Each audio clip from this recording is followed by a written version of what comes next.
My name is Simran Singh. I'm the executive director for the Aspen Institute's Religion and Society program. And I'm really excited about this conversation for a number of reasons. Um, the biggest reason is the people who are on this panel, and I'm excited to introduce them to you in a moment. Where I want to begin is to really talk for a second about the idea behind this panel. And that is, so often in conversations around climate, we tend to stop when we're talking about religion. We talk about religion as the problem, and I get that, I see that, I agree in so many ways. And so often we shut down the conversation there and we miss the point that religion is also part of the solution. And so that feels important to me. It feels exciting that we're having this conversation here in Miami. And part of what I'm grateful for is the vision that the climate team has in bringing this topic into the larger programming here at the festival. I want to briefly introduce our panelists and get into the conversation. What I hope to do is really bring out from them their experiences and perspectives of the ways that religion has been, continues to be, and can be part of the solution to some of the climate issues we're facing. So to my immediate left is Rabbi Jennie Rosenn.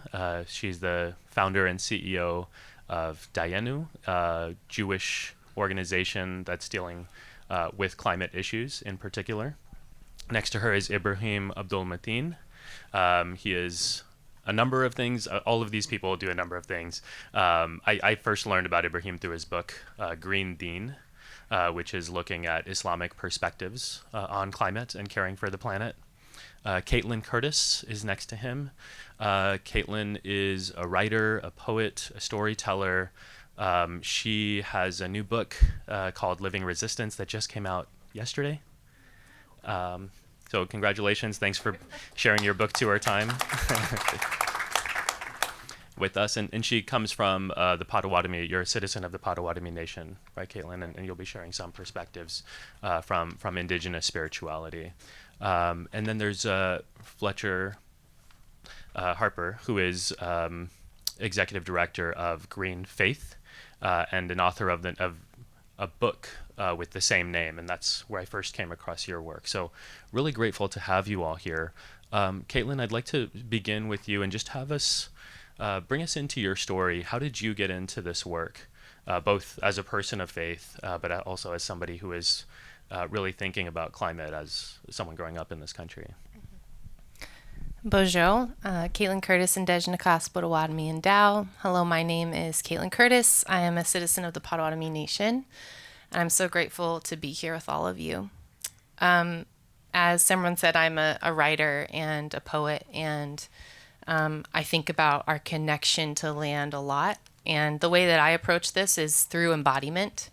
Colonization's role across the world has been disembodiment. It has been a disconnection of our bodies from the land, from Sigamakwe, who we call Mother Earth. And so what I want to do in the world is help people recognize that relationship. So it's kind of the why of our climate work. Why are we doing this? Perhaps there's a relationship that we are forgetting about or dismissing sometimes. And I think that indigenous wisdom from around the world holds so much, has such a deep well to teach us about our actual relationship to Sigamakwe, to Mother Earth. And so I teach on that a lot. I lead workshops on this with people. I believe that so much of our healing and the why behind our climate work has to be connected to embodiment, how we are living into our bodies and connecting them literally, spiritually, in every way back to the land itself. And I think that a season that really brought this up for me was Standing Rock. That was a time in my personal journey where I was trying to understand what it means to be a Potawatomi woman in my own family, for my own children, and then seeing Standing Rock happening, actually seeing that the news was actually covering it, at least partially. That was a huge awakening for me to recognize that this is ongoing colonization, and colonization's role is to disconnect us from the land in every way. And so that's a huge part of my work, is helping us kind of explore the why behind all of this spiritually. Why are we doing this? And it's to connect back to this sacred place that has held us and that has nurtured us. And that should be a huge part of why we do this work. Thank you. Thank you. Ibrahim, was there a particular moment, incident that drew you in as a Black Muslim interested in climate justice? Bismillah. Bismillah. Am I on? That's a great question. It's an honor to be here with all of you today. So just a blessing to be in this space and to be able to breathe and to be together. One of the things about the pandemic is that it took away things that we took for granted, that we weren't grateful for. And so I just want to remind everybody to just be thankful, however you express that gratitude, to all the things and and for all the things that creation has given you and all the things that you have, and be very specific about your gratitude about things that you don't want to take for granted, like your eyes, your ears, your nose, your mouth. I think that's one of the core things. I was with I'll share two quick things. One is, when I was very young, I lived in both New York City and I lived in upstate New York. New York City was a very specific moment in time. It was the crack era. So some people have heard of it, and some people have heard of it through a historical context, so some people had some proximity to it. I was living literally immersed in one of the more dangerous times in our history. There's almost 300 murders a year in New York City. Back then, there were almost 3,000 murders a year. It's a very different context. You know of this context. Some of you guys know and remember and feel that. So a respite or a break or a experience out of that, my father knew how to take us upstate, how to get out of the city. And because that's something that he was raised doing, going into woods, going into nature. But we ended up living upstate. And there was a time that I was up early, and I remember I could notice certain things about nature and how nature was operating and interacting in the world. Partially because of my own roots, of my own First Nation roots, Onondaga roots in that part of the world. So there's something that was resonant, but me being able to pay attention to things and listen to what was in nature, it's akin to when in Islam we talk about everything in nature does a dhikr or remembrance. It's always saying subhanallah, alhamdulillah, la ilaha illallah. Everything in nature is always constantly doing that. And so being able to literally sit there and feel that reverberation. If you are in something, if you're on the top of a mountain and you say, wow, everyone's done this, right? You're like, oh my God, so beautiful. But really what you recognize is that you are a part of that. That everything that you are looking at is created just like you, and that connection. So I think that is one, when you talk about a moment, just sort of me understanding that. I think what my takeaway in that moment was God just showing me that all of us are actually connected. I remember I was perfectly still and a family of deer came up to my face and then as I started to move, they just stayed with me. And so being in that kind of flow with the nature around me was a spiritual experience. Thank you. Thank you. Rabbi Rosenn, how about for you? Tell us about how you got into this work. Is this on? Yeah. Wonderful to be with everyone, and I just am so appreciative to the Aspen Ideas for elevating the role of faith in addressing the climate crisis. So I'm a rabbi, and I've worked for the last 25 years really mobilizing the American Jewish community around issues of social and economic justice. And for me, that always meant people-related things, poverty, hunger, refugees. And I think like many, I tended to think of the environment as kind of out there. And that began to change for me. I think I'm one of the people in the last 7 years who's kind of had their own awakening to the climate crisis, to reading the IPCC reports and realizing it's coming more furiously and fast than we imagined. I think through my own kind of very moderate weather experience, it was a hot spell in San Francisco years ago, and the city just shut down kind of apocalyptically. Minor event, and yet it really was one of those moments where it started to register. And I think working with refugees and imagining what 1 billion refugees means. So I think these were some of the elements. Like, once you see it, you can't unsee it. And I was like, where the hell have I been? Like, people have been talking about this for years.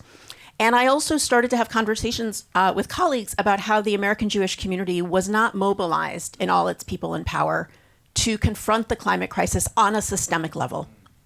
I was not looking to start a new organization in my 50s. And I really felt called, as someone whose work has been mobilizing the Jewish community, to work with other communities, including other communities of faith. And so I founded 3 years ago Dayenu, a Jewish call to climate action, to mobilize the American Jewish community to bring our people to the larger climate movement. And I think when I think about the role of faith, you asked about that. I think there are three things, if I may, that make faith an important piece of confronting the climate crisis. One is that I think faith leaders can have a moral voice. I think in the narratives that we create, I think in the solutions, what do we center? Do we center justice? Do we center the common good? Secondly, just from an organizing perspective, galvanizing people and leveraging power, religious communities are so networked. And so the ability to really leverage that and organize through that, just from almost like a practical perspective, I think is really powerful. And faith communities can play both like an inside and an outside game. I was talking with Fletcher earlier. I was thinking back in 2021, some of you may know Iman Safed Kodovic. He and I were arrested outside the White House protesting the expansion of fossil fuel infrastructure. And then a year later, he and I were invited to the White House for the gathering around the Inflation Reduction Act. That, I think, is a snapshot of the role of faith. And then finally, the climate crisis, it's not just, and I appreciate what you said about embodiment, it's not just a political, ecological, or social justice issue. It's also an issue of the soul. And I think people are really grappling on an existential level. And I'm hoping we can talk a little bit more about this, but I think the role that communities of faith can play in creating spaces for people to grapple and be spiritually resourced in this moment is also really critical. Thank you. Thank you. Can I call you Reverend Harper? Fletcher's good. Fletcher. Thank you. Tell us your story. How did you get into this work? I mean, you've been a leader in this space for a long time. We'd love to hear a little bit about your background. It's been kind of a rolling stone kind of thing. I mean, very much at the outset resonating with Brother Ibrahim in terms of, you ask people where they have their most powerful spiritual experience. And there's social science research on this, but 2/3 to 3/4 of all people say that it happened outdoors. So this is a natural thing, and it's talked about very little culturally. It's a sort of a red line. You talk about, you can talk about your pets and how much you love them, or your garden maybe, but you go beyond that and all of a sudden people start getting nervous. So but it's a reality. And so that to me was, there's a saying, I'm Christian. I was a parish priest for 10 years and sort of got green faith going out of that. But there's a old theologian centuries ago who said one of the glories of God is a human being fully alive. And one of the places that people get fully alive is when they're connected with you. So there's that piece. Second piece of the picture is understanding climate impacts. Over the course of my life and career, I've done a certain amount of work internationally, and we do Green Faith. We do more and more of our work internationally. And in a lot of U.S. conversations around climate change, very quickly there's an issue of ideological polarization that becomes the defining characteristic of the conversation. And for me, seeing the impacts that are absolutely devastating. We've got a team in East Africa who's fighting against a pipeline expansion project there. And they've got climate-induced droughts and dislocation. And you hear the stories of, first of all, the impact of the droughts. And you see the photographs of animals which have literally died for lack of water, lying by the dozens. And it's awful. So there's that piece. And then there's the piece of seeing that the cause of that, in a lot of ways, is fossil fuel corporations and big banks and asset managers based in Europe and North America. The American U.S. banks are the worst by a long shot. They've got company, but they're the worst. So there's the sort of, prophetic social justice engagement that others have talked about. The third piece I'd add for me is that for a lot of my life, I have felt a little bit like an outsider within organized religious communities, because I think an awful lot of organized religion ranges from being unbelievably dull to actively hateful, and it just drives me nuts. I can't stand it. And I have, I think, a sense that God is about love and about compassion and about ecstasy and about justice and about liberation for absolutely everybody. And I think that there are a lot of people who've gotten the hell out of organized religion because they don't see enough of that.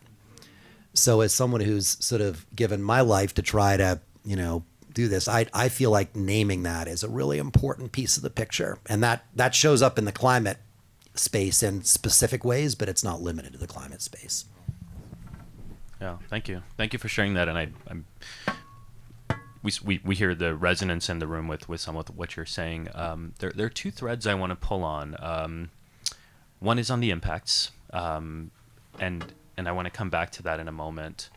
But the first is on the spiritual practice, and part of what the way that I think about religion and what I think it can be so powerful about religion is that at its best it can help us reimagine our societies and provide us alternatives to things that aren't working.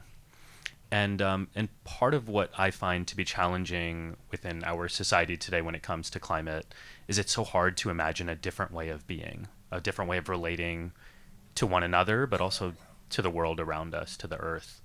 And I'd love for you to help us by drawing into your traditions. What is it, Ibrahim, maybe you can begin here. What is it that you draw from Islam that can give us some insight, not just for Muslims, but for all of us, a different way of thinking? And I'd love to hear from others after Ibrahim as well. Bismillah. That's a beautiful question. I appreciate that question. The first thing that jumps to mind is, and just to be clear to everyone, in Islam, and I believe that everyone I love interacting with people to understand if they have a tradition that they follow. Because then I understand that you have something that gives you a cosmology or cosmology that lets you understand how the universe works. So the translation tool of this conversation in an interfaith context is just an ability for us to sort of weave through and get to the same points, right? So I understand, just to give you a sense, as a Muslim, I have a very clear understanding. My endeavors in science, not mine, but my endeavor in science as a human is not to understand the origins of creation, it's to understand how it works. I'm not interested in discussing the origins. We already know the origins. So most of science is silly in that sense. It gets us down on a path. So that's the baseline. So for me, as I'm anchored to this particular expression of faith in the creator of the universe, then I'm in the practice. And the practice of it is one of the practices I pray 5 times a day. Now, I could think of that as a responsibility or a chore, but actually the way I see it is an active way to be aligned with the movement of the planet in the universe. So one of my points of reflection when I'm in the time of prayer is that literally the earth is moving. I am moving with the earth. I'm aligned with everything in the cosmos. So prayer is not just it's not just a requirement. It's actually the tuning point for you to align yourself with all of creation. That is your opportunity. So there has to be moments of, you have to pull us apart in a sense to connect to it. So that's in terms of a practice. All of the practices are deeply related because they're ancient human practices. So all of our practices are already aligning us with the earth in a way far deeper than any new practice that anyone has right now. Anything that's being created right now. So respectfully for people who don't even have no belief, find a system that gets you into a rhythm that connects you with the planet Earth. whatever that system is. And then we can have better conversations about this. Yeah, I appreciate that. Fletcher, do you want to jump in here and share some perspectives from the Christian tradition that have been meaningful to you? Yeah, I mean, I'm an Episcopal priest, and so one of the rituals that we do regularly is the celebration of the Holy Eucharist or Holy Communion or some Mass, people call it, where you take bread and you take wine or grape juice and you say the words, the priest says the words that Jesus said at the Last Supper, which is he takes the bread, which is what, wheat, fruit of the earth plus human labor, and he says, "This is my body." He takes the cup of wine or grape juice and says, "This is my blood." And so to me, that's an embodiment right there. And it's really interesting. Catholic social teaching, which has a ton of really good sort of thinking and vocabulary around this, used that passage from the Bible as one of the support stances for the dignity of human labor. As part of the support for the labor movement and, the rights of workers. And, so it's interesting.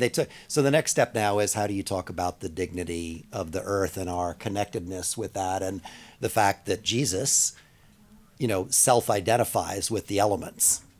So to me, I will say that I think in my experience, almost always when one listens carefully, that where the strongest embeddedness is with our Indigenous sisters and brothers and colleagues. I mean, I think in my experience, there's a qualitative difference that my tradition in most cases has lost, that I think we just need to quiet down and listen and absorb.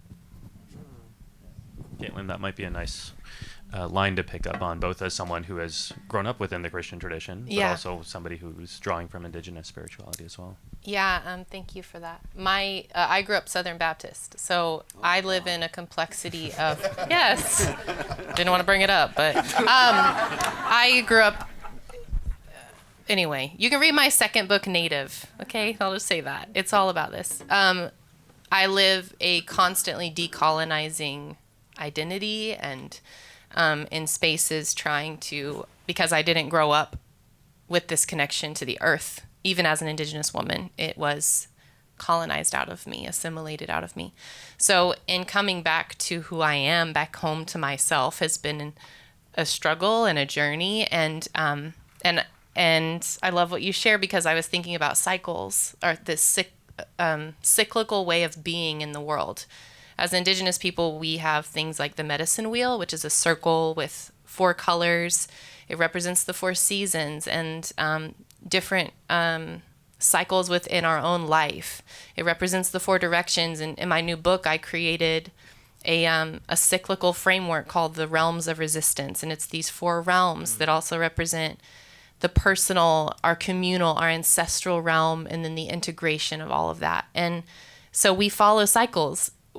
Like, what better way could you connect your own life, your own body to the land, to the world, than to follow the seasons, to follow the 4 directions, to follow these cycles? And the other thing I would say is that this idea of liminality, we live in this in-between space right now. Our life right now, we have something called the 7 generations. Our life right now exists in that liminal space between those who came before us and those who are coming after us, the 7 generations after us. In Anishinaabe culture, we ask, what world are we going to give them? And I know that feels really abstract, but when we think about that on a daily basis, it has real implications in our lives now.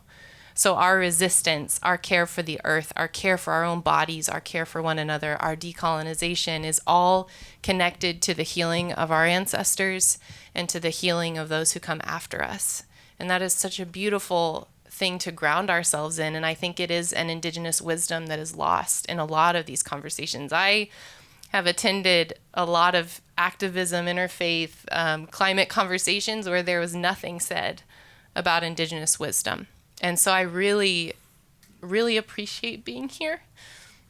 It means a lot to me. And I hope that as we continue these conversations, we ground ourselves in indigenous wisdom around the world, because it has been there and it is such a beautiful guide for how we can approach this work.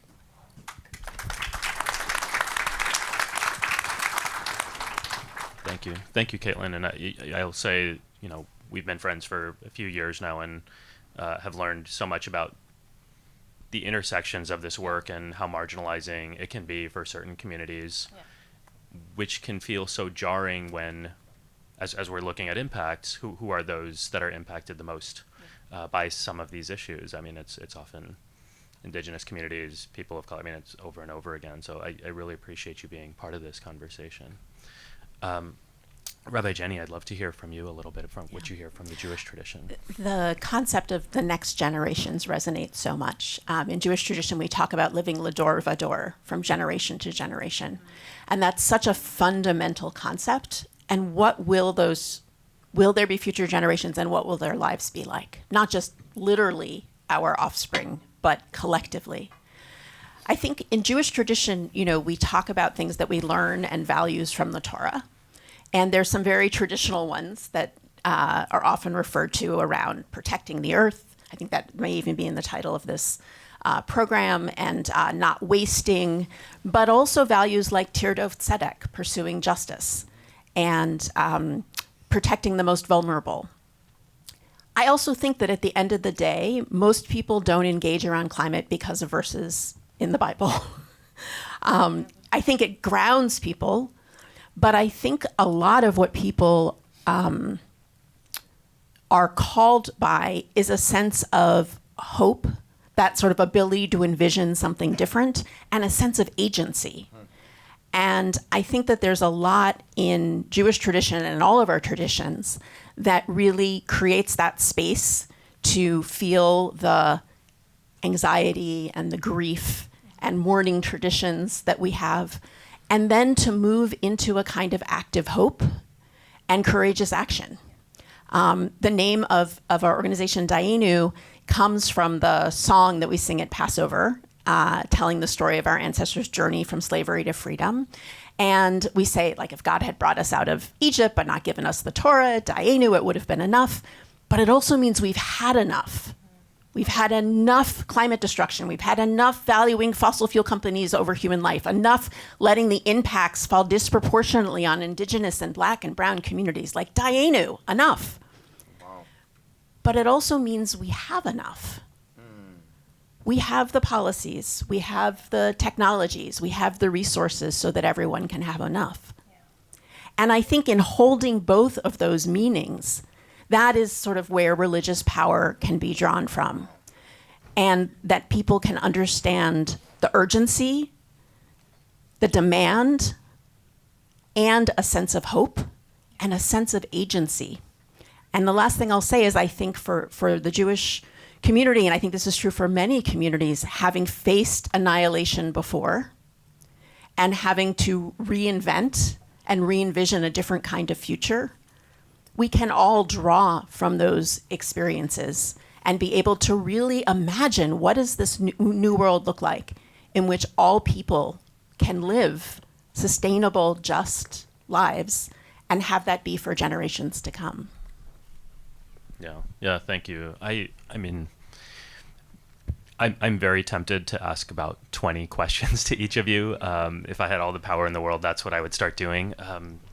There's so much richness, as you all can hear, to these perspectives. I'm trying to think about how to synthesize some of the ideas that are being shared here, and the one theme that seems to be cutting across is a theme of connection, and it feels very intuitive when we talk about it in a vacuum on a stage. But the moment we start juxtaposing it, as you just started to do, with the realities of our culture, which is so wrought by disconnection, about self-centeredness, about hierarchy and supremacy and power and domination, then we start to notice, we actually are so disconnected, not just from one another, but with the world. And so that's sort of standing out to me in terms of what's tying together all of your comments. In my tradition, as you were speaking, Rabbi, I was thinking about a line that says "Kalak kalak kalak me kalak Buddha hyo sab thai," and it's the creator is in the creation is in the creator, pervading all spaces. And for me, that's really what it is. It's we can talk about all of us being created in the image of God, or that there is some connection to the world, but unless we actually see that literally for what it is, we're missing the point, right? Our behavior doesn't change, and so it's just something that's coming up for me as I'm hearing you all. I want to move into a bit of a bit of what are we seeing on the ground from faith communities. So we've talked a bit about how you all got into this world, how your traditions might inspire you or offer us different ways of thinking about engaging or understanding. And now I want to get a sense of what are you all seeing in your own work, in your communities, across faith communities, when it comes to climate action. Rabbi, maybe it's a good place for you to start here. What are we seeing from Jewish communities and beyond in the climate action space? So when we were starting Dayenu and thinking about what are the most important levers for change in this moment that the Jewish community can bring something to, because we're obviously a very small part of a much larger movement. And we identified four. They're not the only ones, but clearly policy on a federal and state level, mobilization, showing up in key mobilization moments, changing the political landscape, and stopping the flow of money to the fossil fuel industry. And so we have grown a grassroots network. There are about 100 plus Dayenu circles around the country. These are groups that are grassroots groups working together with partners on the ground around local climate fights and engaging in national campaigns that we run. And for example, all of the work around the passage of the Inflation Reduction Act, I'll just share a visual of 16 public actions on the steps of senators' doorsteps with communities blowing shofarot, calling senators to bold action on climate, what was then Build Back Better, what became the Inflation Reduction Act, and training up grassroots activists to join together with other communities in those moments. That also means standing as allies, sending a delegation, and this is, I think, a beautiful example of multi-faith action to Line 3. Indigenous leaders calling on other faith communities to show up to stop a pipeline being built on indigenous lands. And I think getting out the climate vote is a really important piece. I know several faith communities were engaged. For us, we call it Chutzpah 2020 and Chutzpah 2022. And we reached out to more than 1 million voters between those two elections. And these are climate concerned folks who often don't vote. And again, all of this being done in partnership. I can't say enough about the importance of, I have a colleague who says we all need to go get our people. She worked at Sunrise and she came to work with us at Dayenu because she had this moment of like, we all need to go get our people.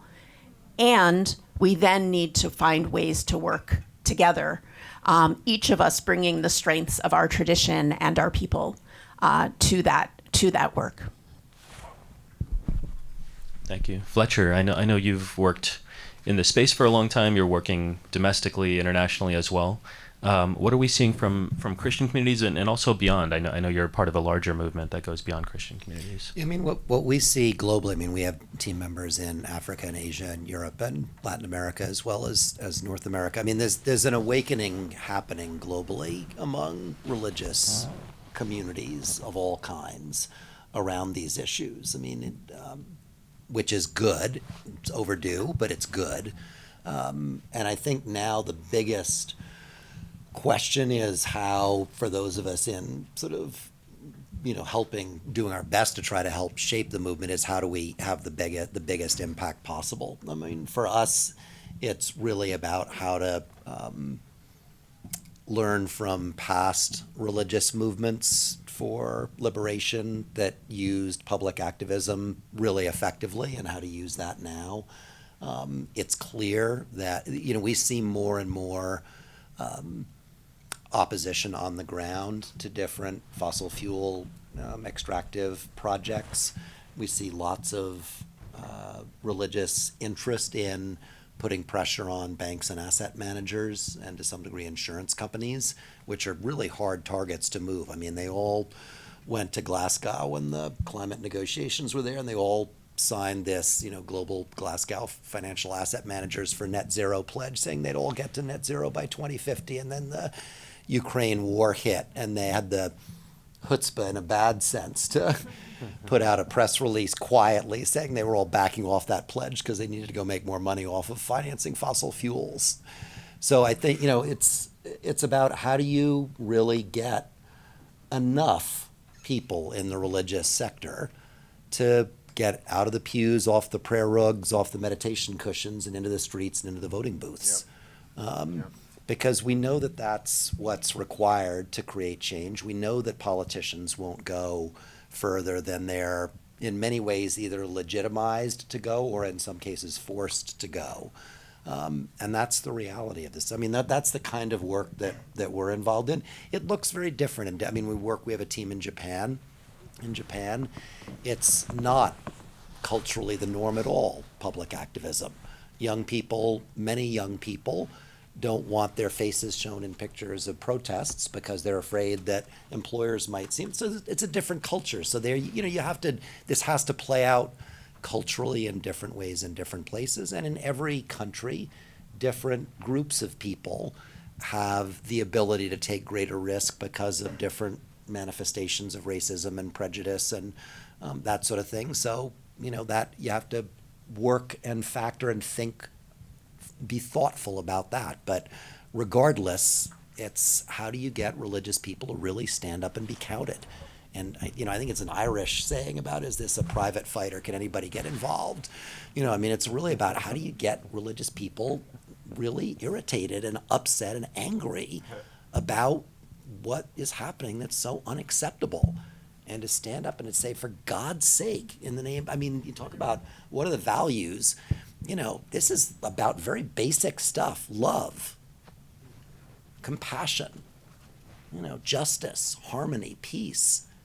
And you cannot be a religious person and say you believe in those values and be okay with what's happening.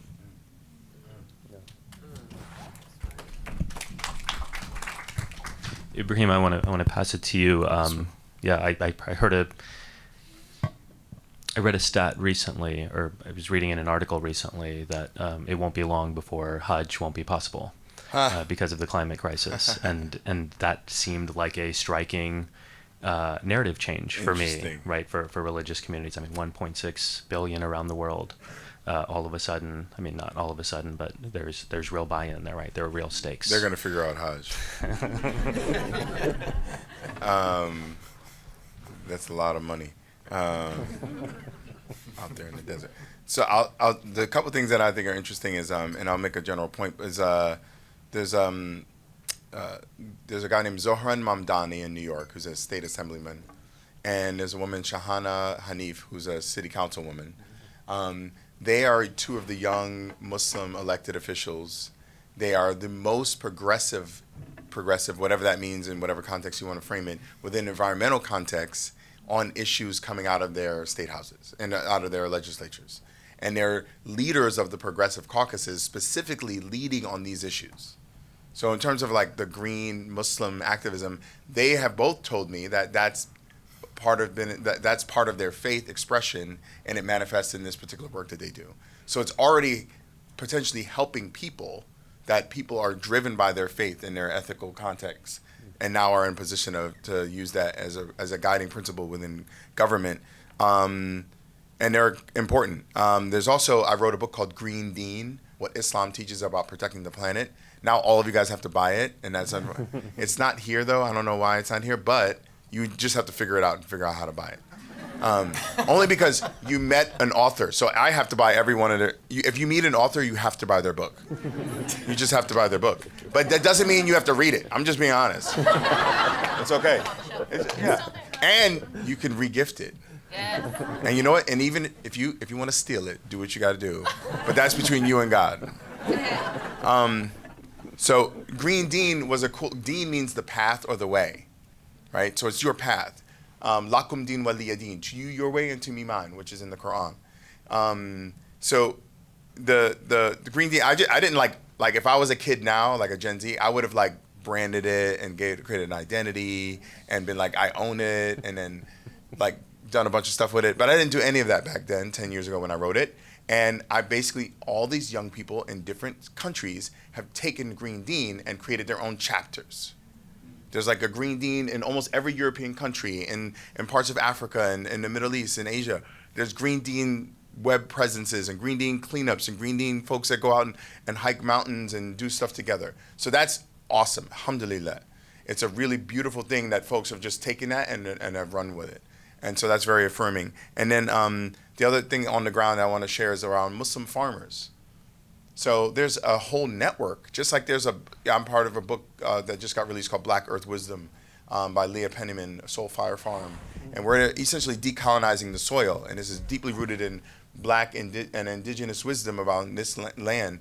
And that movement is also happening amongst young Muslims. They're leaving the city, they're growing, they're building stuff in nature. And they're not doing it like the straight up, like back in the day, like when I was a kid, which were like the sort of like, let's disappear into the woods somewhere.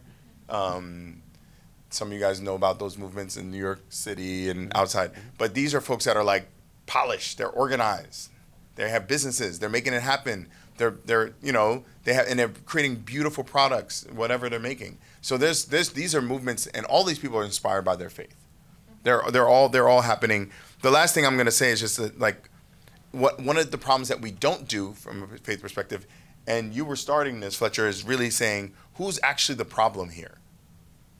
And the problem is not all of these companies necessarily. The problem is the Department of Defense. They're the number one contributor to greenhouse gases on the planet Earth. They have 900 bases around the world. So when we talk about our moral authority and what role we're in, we aren't even stepping up to the plate for that. No one's calling that out. And that is the most moral, that, like, if we're gonna go all in on militarism, right? Like, that's what we're gonna do, that's our project, that's what we're gonna be known for? Legit.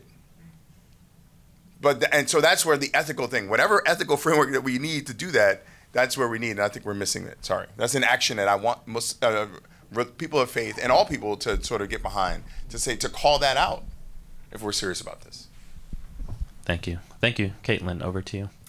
I love that you mentioned Soul Fire, because that was one of the points I was going to make, is Afro-Indigenous farming, which is not new, but it is something that's happening more and more, and it's so beautiful. When I found out about Soul Fire, I went right away and bought some garlic and a t-shirt, and I was so excited to support them. And I was so excited to know that there are so many beautiful solidarity movements happening, and there always have been.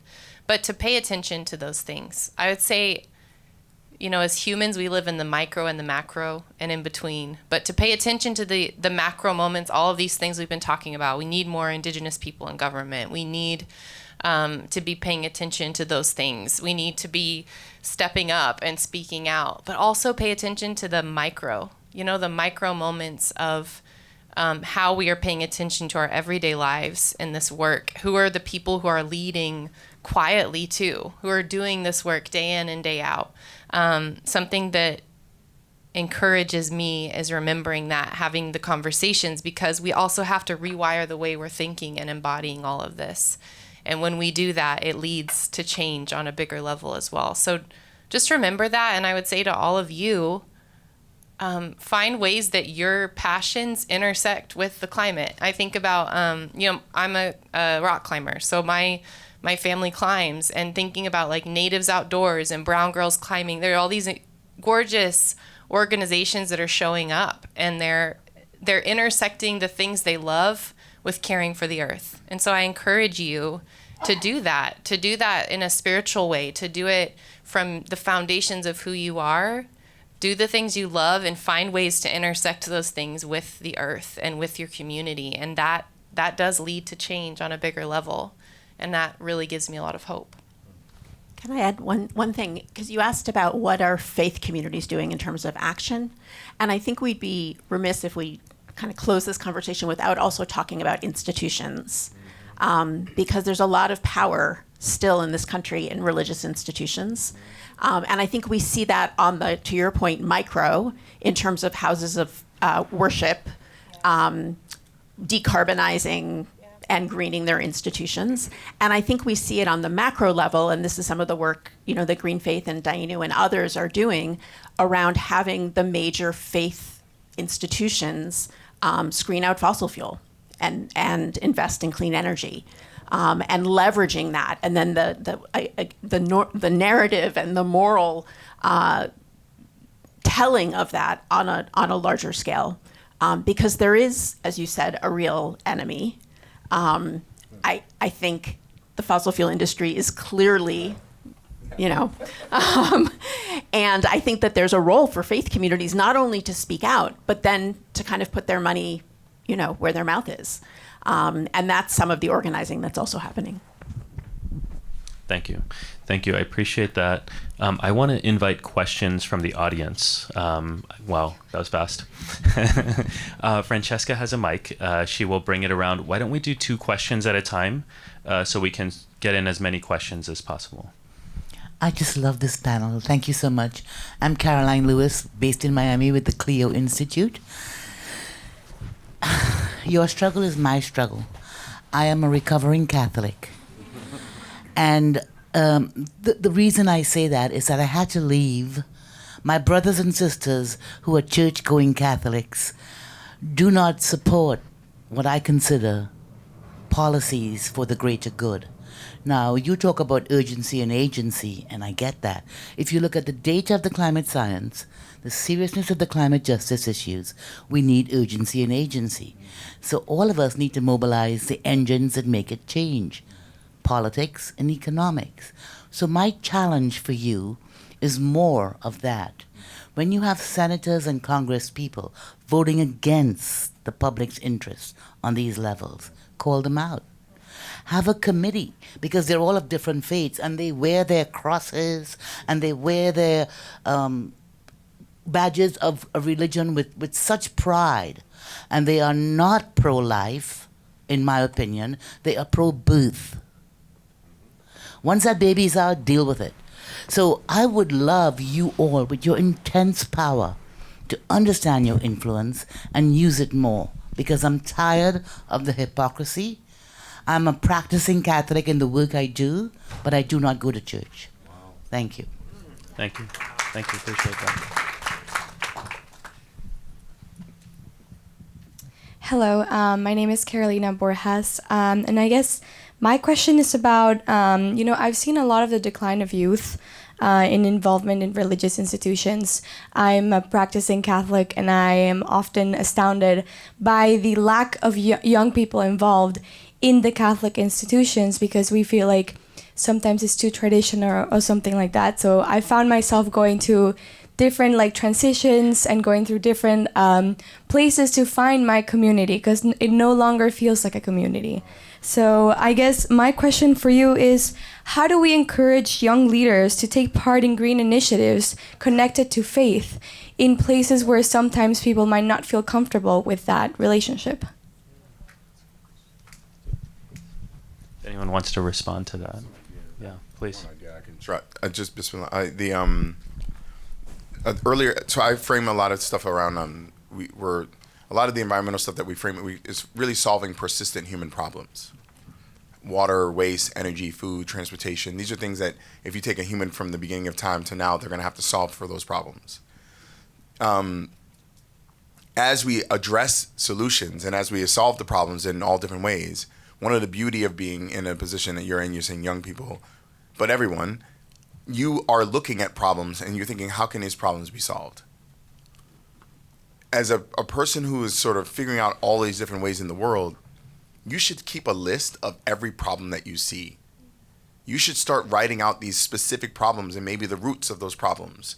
Get to the root of it and figure out what are the things that I want to do. Where do I want to do it? Do I want to do it in this sector or that sector, or do I want to do it through my job? But you also, as a human being, have to have a practice that aligns you and calms you down and focuses you and connects you to the divine. So part of the challenge is within that scope, where does your faith fit into that context, but also what problems can you solve within that context? What communities and problems can you solve in those communities? So I think, I don't know, there's no easy answer to your question, but to me, it's like you have to start identifying where your values and what problems you can solve, where those things have alignment. You're not going to change other people.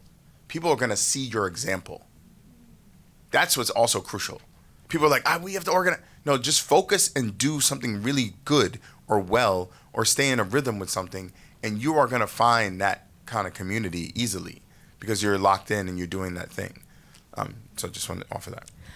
I think what we're building is a multi-generational movement, and that's really important. And young people are very much at the forefront, both in their analysis of what needs to happen around politics and economics, and a very sophisticated analysis, and also, frankly, in the search for meaning. I think that there is a lot of angst, anxiety, questions about whether to have children, nihilism, and some of the greatest activism coming from young people. So in some ways, you're asking, how do we engage them in a faith context? And I know that we have found by having spaces within that multi-generational movement that are just for young people. We run a training called Taking Down Goliath, specifically for Jewish climate organizing. And we find that there are folks who come who've been engaged in the Jewish community but not in climate, and vice versa. People who happen to be Jewish or in the climate movement who are looking for, I think, meaning, spiritual resourcing, really good training, and also community. Because I think that one thing we haven't spoken about so much is the role of community. And I think that part of how we support agency is for people to understand that they're not in this alone, and to build the kind of connected communities where people can feel that sense of spiritually rooted activism in community that gives them agency. Thank you. One thing quickly, we should give a shout out to Reverend Mitch Hescox of the Evangelical Environmental Network, who's started Young Evangelicals for Climate Action, which is a young group there, which has been really groundbreaking work for, right there. So, I think it's been, oh, great, excellent, awesome. Yeah. Great. Thank you. Hi, my name's Aaliyah Kachal. I'm with a healthcare organization that has religious roots. And so as a healthcare organization, we've run into entering in this space with potentially some pushback from a lot of different people, either on our board or within our communities, whether that be faith-based or not. And so while you all were talking, which again, thank you so much for being here and bringing this topic into the conversation, how do we frame our conversations where we are not isolating additional groups, where we're not pointing the fingers at Republicans or Democrats, where we're not saying it's this person's fault or that person's fault, and we're really rallying each other together, rallying on this subject, whether we have faith or whether we don't. I think it's been an interesting world to be in, especially as a non-denominational Christian myself. And my healthcare organization is Seventh-day Adventist. And I think that all of us really have good intentions. Many of us believe that there is a God who loves, and he is gracious, and he is merciful, and he is just. And so many of us have that, and some of us don't. How do we collaborate without isolating atheists in this conversation as well? Do you have any thoughts on that? I do think that if our institutions should reflect the diversity of the people that we serve, just as a baseline. So it doesn't have to actually be in the sort of actual deep existential space. It's if this institution, and also so that's one angle, right? And then the other one, which is more for the religious, is the prophetic example is to leave people better than they found them. That's what every prophet did. They came in and gave a reminder, and they left people better than they found them. So that's what a healthcare institution is supposed to do. So what is the best way of leaving people better than they found them? That is a comprehensive way to think of their role. And it could be expressed if someone is religious, saying, that's part of their faith. and it should be embraced within the daily working space. But I think, and if not, it's still, that's their expectation. And also for the diversity question, in terms of when I say diversity, like the reflecting the diversity, there's people of all different faiths in the people that are being served. So there should be an understanding of that and make sure that that's reflected in the organization so that they can actually serve the people the best way possible. We're an interfaith organization. I love the atheist piece because whatever it was, 7-8 years ago when we were organizing for the first People's Climate March, we had probably 30 different sort of faith subgroups, each organizing their people to be part of that. And about 3 weeks before the march, I got a phone call from the leadership of one of the bigger atheist groups in the U.S.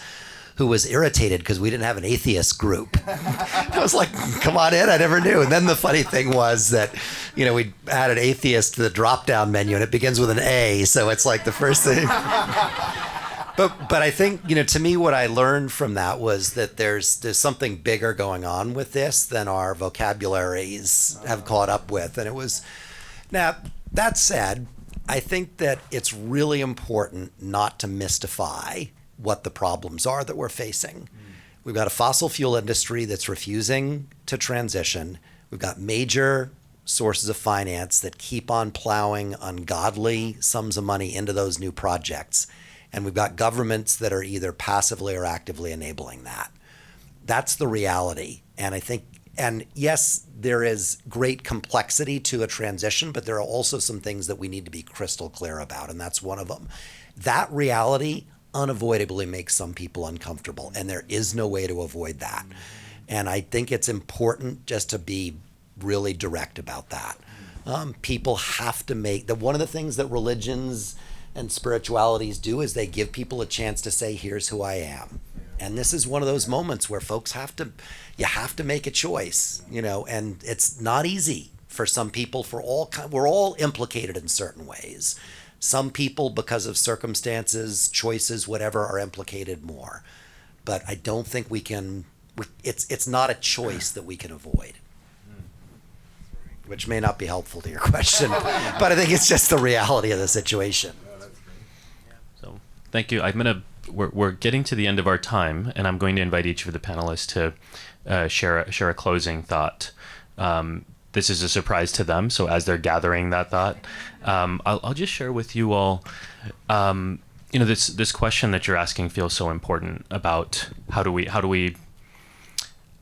create a language and a connection with people who don't necessarily see the world the same way that we do, but we have a common cause. And I think part of what I've learned through my experiences is this piece that has kept coming up in this conversation about shared values. What are the values? I mean, all five of us are coming from different places, but we're connecting because we're connecting on the basis of our values. And in the same way that you were just describing, right? Grace, justice, compassion. I mean, that's where we're sitting. And so using that as a starting point rather than the difference, the division, the polarization, and so on, I found to be an effective strategy. So hopefully that bought you enough time to think of something profound. Why don't we start with you, Fletcher, and then we'll work our way over here as we close out. Wait, just generally profound? Just anything? Anything profound. Just anything. Okay, got it. Go ahead, Fletcher. You're the writer. No, I gotta think. I mean, I think one of the things that it's important to recognize that's part of this conversation, I feel it, and I think others do too, is the sort of intersection between a lot of the things that Jennie mentioned and that all of us have mentioned. The need, the hunger, and the need for community. The need for a sense that there's something deeper at work in this moment that can be healing and good. The anguish of all of the different ways that people are displaced, dislocated, suffering in the middle of this. And I think that one of the reasons that this panel and this sort of religious spiritual thing really matters in the middle of the wider climate movement is that, to me, the climate movement can get awfully technocratic and dry and inhuman on some level and transactional. And that's not what inspires any of us to get into this stuff in the first place. And so I think that to me, that's a sort of way of saying thanks for organizing this and creating the space for it, but also saying we all gotta sort of say to the movement that we're all part of and that's important, there's a missing piece and we gotta get it, because otherwise we're not gonna be okay.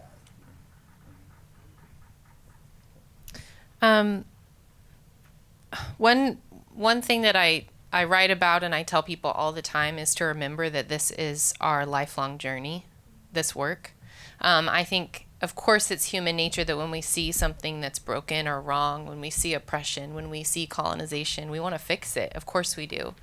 But what happens is that we sometimes jump to action so quickly that we do burn out, or we get lost in it, or we pick up too many things at once and we don't do those things well. And so I would just encourage you to remember that this is a lifelong journey. Do we need solutions quickly? Yes, we need them.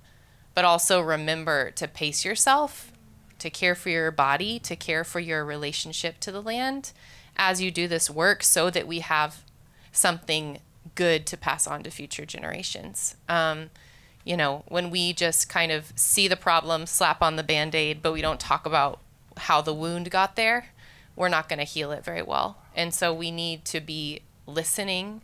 We need to be sharing stories. We need to be leaning into that. There is a slow pace of the work that has to accompany action. And I know that seems like, how can those things go together? But they do. And I think that is at the core of our spirituality as well, is finding the ways that these things can work together. Thank you. Wow. I think two main points that I would say to wrap up is this idea, and don't be offended, please. But go back where you're from. We are all indigenous to some place. Seriously, go home. If your ancestors are from Warsaw, go home. Or if they're from Ireland, go home. Go be where your people came from. Just go check it out.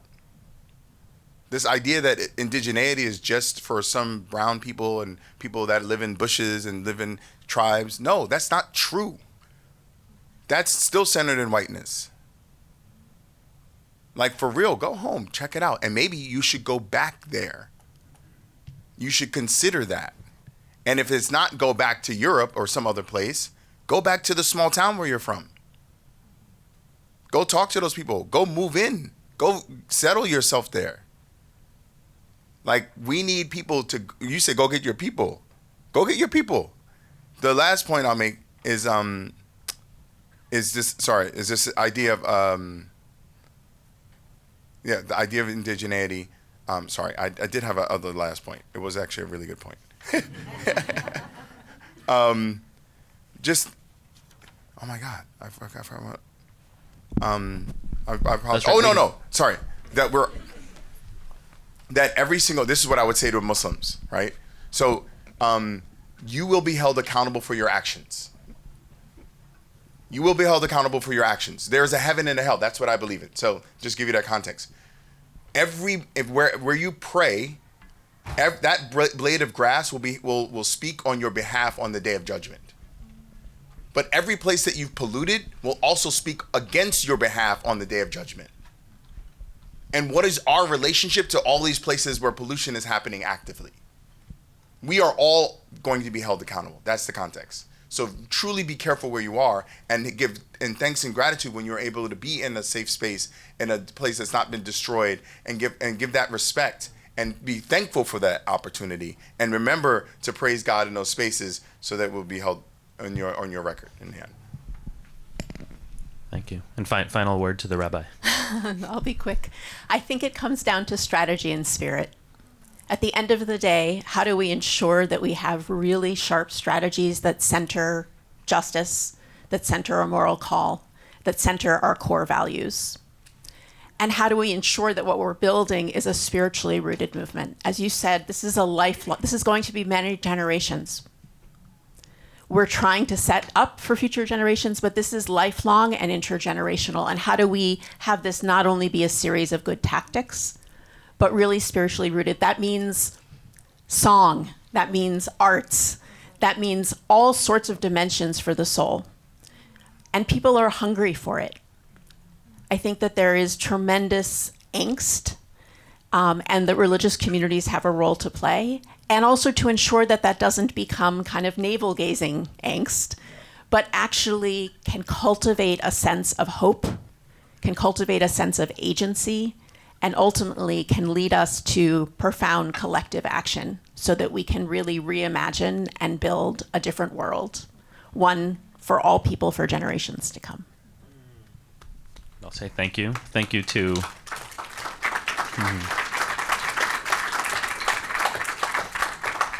thank you to all for this conversation, for being here, and for your work in the world, and thanks to all of you for joining as well. Feels like a really special conversation, one that we don't have often enough, and really excited about where we're going from here. So thank you all.